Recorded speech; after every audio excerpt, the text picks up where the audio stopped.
ஆண்டவராய் இயேசு கிறிஸ்துவின் நாமத்தில் அன்பின் வாழ்த்துக்கள். டிசம்பர் உடனே நமக்கு ஞாபகம் வருவது நம்முடைய ஆண்டவராய் இயேசு கிறிஸ்துவினுடைய அற்புதமான பிறப்பு. இந்த மாதம் முழுவதும் நம்முடைய கர்த்தரின் குணாதிசயங்கள், அதாவது யெகோவா, எலோகிம், எல்ஷடாய், இவைகள் எல்லாம் ஆண்டவருடைய குணாதிசயங்கள் என்று சொல்லி நாம் வேதத்தில் வாசிக்கிறோம். கர்த்தரின் நாமம் யெகோவா, அதற்குள் இருக்கும் குணாதிசயங்கள் அன்புள்ளவர், இரக்கமுள்ளவர், அதிசயமானவர், இப்படி பல பெயர்கள் இருக்கிறது. இவைகளை இந்த மாதம் முழுவதும் தியானிக்கப் போகிறோம். கிறிஸ்து என்னவாக, எப்படிப்பட்ட குணாதிசயங்களோடு பழைய ஏற்பாட்டிலே காணப்படுகிறார் என்கிறதான காரியங்களை தியானிப்பதன் மூலமாக இந்த வருடம் மகிழ்ச்சியாக கிறிஸ்துவனுடைய குணாதிசயங்களை அறிக்கை செய்து கொண்டாடுகிற கிறிஸ்மஸாக இருக்கட்டும் என்று சொல்லி உங்கள் அனைவருக்கும் எங்களுடைய அன்பின் நல்வாழ்த்துக்களை, கிறிஸ்மஸ் வாழ்த்துக்களை மகிழ்ச்சியோடு தெரிவித்துக் கொள்கிறோம். வாருங்கள், டிசம்பர் முழுவதும் கிறிஸ்துவின் குணாதிசயங்களை தியானிக்க உங்களை அன்போடு அழைக்கிறோம்.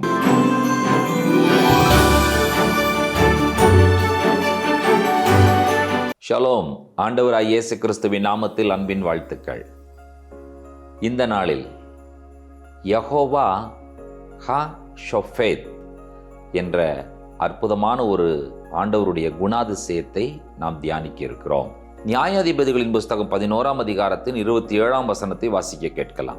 நான் உமக்கு விரோதமாய் குற்றம் செய்யவில்லை, நீர் எனக்கு விரோதமாய் யுத்தம் பண்ணுகிறதினால் நீர்தான் எனக்கு அநியாயம் செய்கிறீர். நியாயாதிபதியாகிய கர்த்தர் இன்று இஸ்ரவேல் புத்திரருக்கும் அம்மோன் புத்திரருக்கும் நடு நின்று நியாயம் தீர்க்க கடவர் என்று சொல்லி அனுப்பினான். யார் சொல்லி அனுப்பினது? யெப்தா. என்ன சொல்லி அனுப்புகிறார்? யெகோவா என்ற ஒரு தேவன், அவருடைய நாமம், அவரை நாங்கள் ஆராதிக்கிறோம். அவரில் இருக்கும் ஒரு குணாதிசயம் ஷோஃபேத். அப்படி என்ன சொல்லுகிறாரு? த லார்ட் த ஜட்ஜ், நியாயாதிபதியாகிய கர்த்தர் என்று அவர் சொல்லி அனுப்பினதை நீங்கள் கவனிக்கிறீர்கள். நாங்கள் ஒன்றும் செய்யவில்லை, நீங்கள் தான் எங்களுக்கு விரோதமாக யுத்தம் பண்ணுகிறீர்கள்.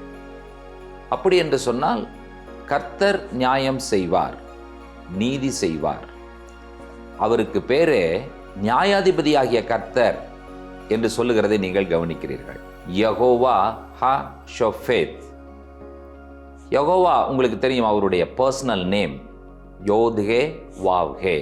ஹா, ஹீப்ரூல ஹா அப்படின்னா அவர் மட்டுமே. இங்கிலீஷில் டெஃபினட் ஆர்டிக்கல் த சொல்கிறோம்ல, அதை ஹீப்ரூல ஹா என்று சொல்லுவார்கள். ஷோஃபேத் என்று சொன்னால் ஜட்ஜ், நியாயாதிபதி என்பது அதனுடைய பொருளாக இருக்கிறது. கர்த்தர் என்ன செய்வார், எனக்காக கர்த்தர் என்ன செய்வார் என்கிற ஒரு கேள்வி நீங்கள் கேட்டால், நமக்காக கர்த்தர் நியாயம் செய்வார். நம்முடைய பட்சத்தில் நியாயம் இருக்குமே என்று சொன்னால் நிச்சயமாக கர்த்தர் நம்முடைய பக்கத்தில் இருக்கிறவராய் இருக்கிறார். நம்முடைய பக்கத்தில் அநியாயம் இருக்கும் என்று சொன்னால் கர்த்தர் நம்மோடு கூட இருக்க மாட்டார். என்னுடைய வாழ்க்கையில நியாயத்தோடு நான் நடந்து கொள்கிறேன் என்று சொல்லுகிற ஒவ்வொருவருக்கும் இந்த வசனம் ஒரு அற்புதமான நற்செய்தி. கர்த்தர் நம்முடைய பட்சத்தில் இருக்கிறார், நம்மோடு கூட இருக்கிற தேவனாய் அவர் காணப்படுகிறார். ஏசாயா தீர்க்கதரிசியினுடைய வார்த்தைகளை கவனிக்கலாம். 33ஆம் அதிகாரம் 22வது வசனம்.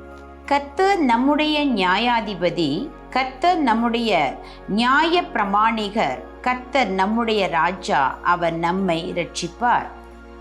நியாயாதிபதி, நியாயப்பிரமாணிகர், ராஜா, ரட்சிக்கிறவர். அவர் நமக்கு செய்கிற நியாயமான விஷயம் என்ன என்று சொல்லி கேட்டால், நம்மை ரட்சிக்கிற தேவன்.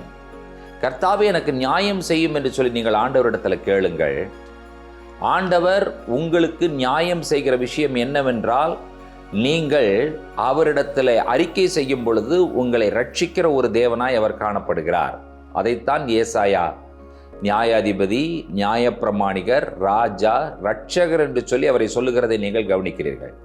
கர்த்தரின் நியாயாதிபதி ஷோஃபேத், அதை நீங்கள் மறந்துவிடக்கூடாது. அவருடைய குணாதிசயங்கள் யெகோவா ஹா-ஷோஃபேத். சங்கீதக்காரனுடைய வார்த்தைகளை கவனித்து விடலாம். 7ஆம் சங்கீதத்தின் 11ஆம் வசனம். தேவன் நீதியுள்ள நியாயாதிபதி, அவர் நாள்தோறும் பாவியின் மேல் சினங்கொள்ளுகிற தேவன். தேவன் நீதியுள்ள நியாயாதிபதி. அடுத்து ஒரு சொல்லிட்டு இருக்காங்க பார்த்தீங்களா, டெய்லி என்ன பண்றாராம், பாவம் செய்கிறவன் மேல் சினம் கொள்ளுகிற தேவன் என்று சொல்லி சங்கீதக்காரன் சொல்லுகிறார். நீதியுள்ள நியாயாதிபதி, நமது நியாயாதிபதி, இப்படி பல விஷயங்களை நாம் அவரை குறித்து தியானிக்கிறோம். கர்த்தர் நம்மேல் சினம் கொள்ளாமல் இருக்க வேண்டும் என்று சொன்னால் நாம் கர்த்தருடைய பிள்ளைகளாய் அவருடைய வழிகளில் நடக்கிறவர்களாய் காணப்பட வேண்டும்.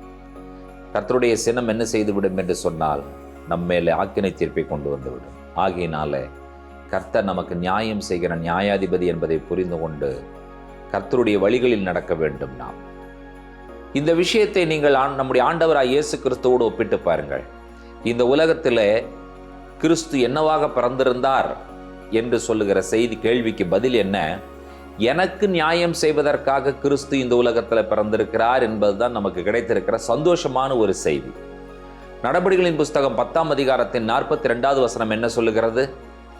அன்றியும் அவரே உயிரோடு இருக்கிறவர்களுக்கும் மரித்தோர்களுக்கும் தேவனால் ஏற்படுத்தப்பட்ட நியாயாதிபதி என்று ஜனங்களுக்கு பிரசங்கிக்கவும் சாட்சியாக ஒப்புவிக்கவும் அவர் எங்களுக்கு கட்டளையிட்டார். எங்களுக்கு என்ன கட்டளையிட்டார்? உயிரோடு இருக்கிறவர்களுக்கும் மரித்தவர்களுக்கும் அவரே உண்மையுள்ள நீதியுள்ள நியாயாதிபதி கர்த்தர் அவரை ஏற்படுத்தினார். யார் அவர்? அவர்தான் கிறிஸ்து இயேசு. அவரே உண்மையுள்ள நியாயமுள்ள நியாயாதிபதியாக ஏற்படுத்தப்பட்டார் என்ற அற்புதமான சந்தோஷமான செய்தியை உங்களுக்கு சொல்லிக்கொள்ள விரும்புகிறோம். பிரியமான தேவனுடைய பிள்ளைகளே, கிறிஸ்துவினுடைய பிறப்பு, கிறிஸ்துவினுடைய அவதாரம், கிறிஸ்து இந்த உலகத்தில் அவதரித்தார். பிதாவாகிய தேவன் ஒரே பேரான குமாரனை இந்த பூலோகத்திற்கு யெகோவா ஹஷோஃபேத்தாக இந்த பூலோகத்திற்கு அனுப்பினார். Who is Jesus? Jehovah God incarnated in the flesh. His name is Jesus Christ. So Jesus is Jehovah. என்னவாக வந்தார் யெகோவா? நீதியுள்ள உண்மையுள்ள எனக்கு நமக்கு நியாயம் செய்கிற நியாயாதிபதியாக இந்த பூலோகத்திலே அவதரித்திருக்கிறார். ஆகையினாலே இன்றைக்கு நாம் மகிழ்ச்சியோடும் சந்தோஷத்தோடும் உள்ளத்தின் ஆழத்திலிருந்து முழு இருதயத்தோடும் முழு பலத்தோடும் என்னுடைய நியாயாதிபதியாக எனக்கு நியாயம் செய்வதற்காக இந்த பூலோகத்தில் நீர் அவதரித்தீர் ஆண்டவரே, என்னுடைய ராஜா நீர்தான், என்னுடைய நியாயப்பிரமாணிகர் நீர்தான், என்னுடைய இரட்சகரும் நீர்தான் என்று சொல்லி கிறிஸ்து இயேசுவை அற்புதமாய் சந்தோஷமாய் யெகோவா ஹஷோஃபேத்தாக அறிக்கை செய்கிற அற்புதமான நாள். வாருங்கள், இணைந்து தேவனிடத்தில் நமது நியாயாதிபதியாய் இருக்கிற கர்த்தரிடத்துல மன்றாடுவோம். உன்னதங்களில் வாசமாயிருக்கிற எங்கள் அன்பின் ஆண்டவரே, இந்த ஆசீர்வதிக்கப்பட்ட அற்புதமான காலை பொழுதிலே யெகோவா ஹஷோஃபேத்தாக இந்த பூமியில் நீர் அவதரித்திருக்கிறீர். அதற்காய் ஸ்தோத்திரங்களை சொல்லுகிறோம். ஆண்டவரே, நியாயப்பிரமாணிகராக எங்களுடைய வாழ்க்கையில எல்லா சூழ்நிலைகளிலும் நீதி செய்கிறவராக நீர் இருக்கிறீர். ஆண்டவரே, நீர் நீதியுள்ள நியாயாதிபதியாக பிதாவாகிய தேவனால் ஏற்படுத்தப்பட்டீர். மரித்தோருக்கும் உயிரோடு இருக்கிறவர்களுக்கும் எல்லாருக்கும் நீர்தான் நியாயாதிபதி. அதற்கு சாட்சியாயிருக்கும், அதை பிரசங்கிக்கவும் கர்த்தர் எங்களை ஏற்படுத்தினார் என்கிற அற்புதமான வார்த்தைகளை நாங்கள் கேட்டோம். அதற்காகவே நாங்களும் ஏற்படுத்தப்பட்டிருக்கிறோம். உம்முடைய நல்ல நாமத்திற்கு நாங்கள் நன்றிகளை சொல்லுகிறோம். இந்த ஜீவனுள்ள தேவனுடைய வார்த்தைகளை கேட்டுக்கொண்டிருக்கிற ஒவ்வொருவர் மேலும் ஆண்டவரே நீர் கிருபையாய் இறங்கி அவருடைய வாழ்க்கையில நீதியுள்ள நியாயாதிபதியாக தொடர்ந்து தலைமுறை தலைமுறையாய் கிரியை செய்ய வேண்டும் என்று சொல்லி ஒப்புக் கொடுத்து ஜெபிக்கிறோம். துதி கனம் மகிமும் ஒருவருக்கே ஏறெடுக்கிறோம். இயேசு கிறிஸ்துவின் வல்லமையான நாமத்தில் வேண்டிக் கொள்கிறோம். ஜெபம் கேளும் பரிசுத்தமுள்ள பிதாவே, ஆமேன் ஆமேன். நம்முடைய கர்த்தராகிய இயேசு கிறிஸ்துவின் கிருபையும் பிதாவாகிய தேவனுடைய அன்பும் பரிசுத்த தேவாவியானவருடைய அந்யோன்ய ஐக்கியமும் சிநேகமும் நம்மளோடும் கூட கர்த்தருடைய வருகை பரியந்தம் நீடித்து நிலைத்திருப்பதாக. ஆமேன் ஆமேன். தேவ சமாதானமும் கிருபையும் பெருகுவதாக. ஷலோம்.